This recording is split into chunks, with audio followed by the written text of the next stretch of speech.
Ya, kebetulan saya tadi turun langsung mendengar dari tim penyidik di Polres Jakarta Selatan.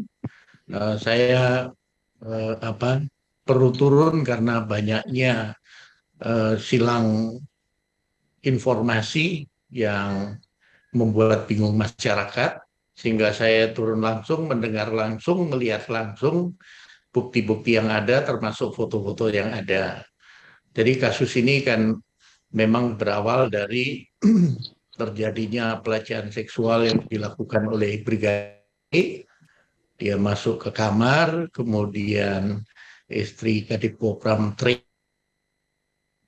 Brigadir E itu dengar, langsung turun untuk mengecek ada kejadian apa. Nah, setelah turun ternyata ditemui di situ ada Brigadir J yang justru malah menodongkan senjata, kemudian melakukan tembakan.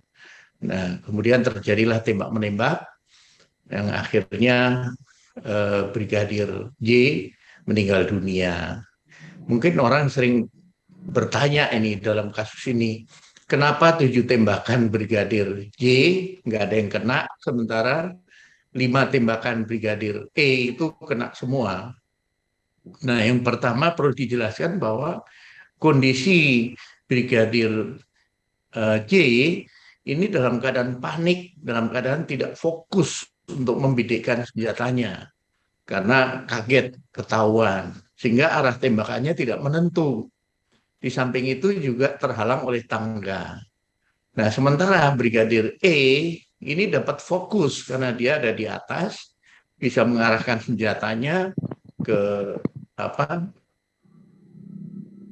Brigadir J. Ini posisinya ya, Mm-mm. sehingga memudahkan dia membidik. Di samping itu, Brigadir E ini ternyata memang juara menembak dari Brimob, Mm-mm. sehingga bidikannya tepat.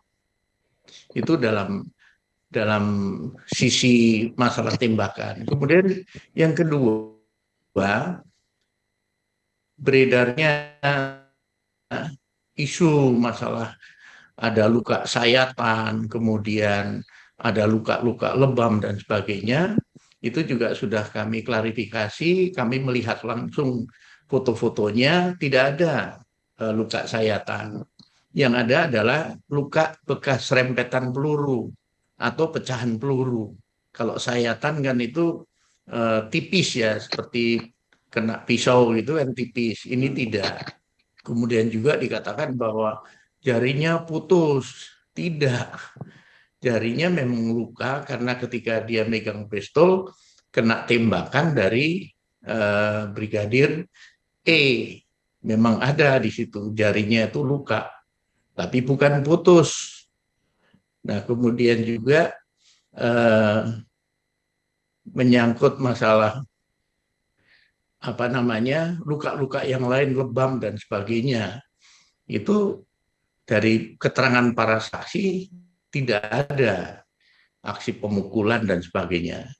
Karena semata-mata ketika melepas tembakan dan pelurunya itu berikoset ataupun mengenai benda lain baru mengenai tubuh, proyektil itu pecah, maka lukanya belum tentu selebar lingkarannya itu kalau kena peluru utuh. Nah, ini nanti akan dijelaskan lebih lengkap oleh ahlinya ya, dari pihak puslapor, kemudian dari pihak dokter forensik lah, akan dijelaskan masalah penyebab kematian dan sebagainya. Hmm. Baik, baik. Jadi tidak sejauh ini tidak ada kejanggalan ya, Pak? Berarti. Tidak ada. Kemudian ada pertanyaan lagi, kenapa peristiwa Jumat baru Senin disampaikan? Ya kita semua tahu kan itu hari raya Idul Adha Mm-mm. dan kejadiannya sore, sehingga polisi fokus untuk olah TKP, untuk mengumpulkan bukti, dan tentunya semua orang sedang liburan atau sedang merayakan Idul Adha, sehingga Mm-mm. tidak fokus ke sana. Soal pertimbangan baru kemudian dirilis ini juga tergantung ya, karena masalah ini cukup sensitif, tentunya harus dipastikan dulu bagaimana kejadian sesungguhnya, baru kemudian bisa rilis.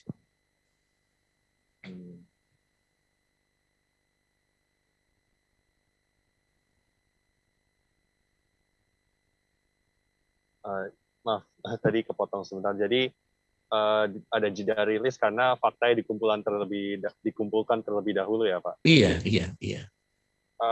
Untuk berikutnya ini pertanyaan terakhir sih Pak, kayak apakah sehubungan dengan kasus ini Kadif Propam akan dinonaktifkan Pak? Nah, semua kebijakan itu ada di Kapolri. Kemudian kedua, tadi Pak Kapolri sudah rilis akan membentuk tim gabungan, sehingga nanti diharapkan dengan transparansi ini nanti masyarakat jadi lebih yakin bahwa penanganannya betul-betul profesional, transparan, dan akuntabel. Jadi sudah ditangani ya Pak? Iya, iya.